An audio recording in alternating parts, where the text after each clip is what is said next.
Erupted this weekend at Iranian universities for the first time since the regime crackdown earlier this year.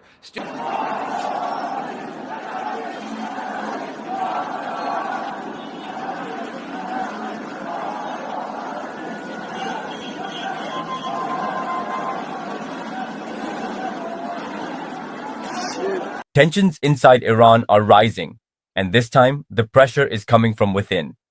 University campuses, once tightly controlled, are turning into protest zones. For the first time since the government's brutal crackdown earlier this year, students are back in the streets, crowds forming, chants echoing across campuses, slogans like "Long live the King" and "Freedom," sending a clear message of frustration, defiance, and anger. The new academic semester was supposed to mark a fresh start. Instead, it ignited a new wave of demonstrations. The timing is hard to ignore. In Tehran, Iran's president didn't directly address the protests, but his words carried weight. We will not bow down in the face of any of these difficulties. World powers are lining up with cowardice to force us to bow our heads. Just as you did not bow in the face of difficulties, we will not bow down in the face of these problems. We will not surrender to pressure, he said. World powers are trying to force us to bow. We will stand firm.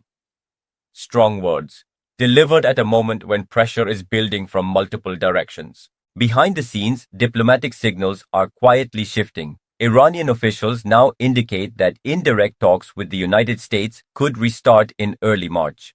But significant disagreements remain, particularly over sanctions relief, how it would work, and what each side is actually willing to accept. And while diplomacy hangs in uncertainty, military activity across the Middle East is accelerating.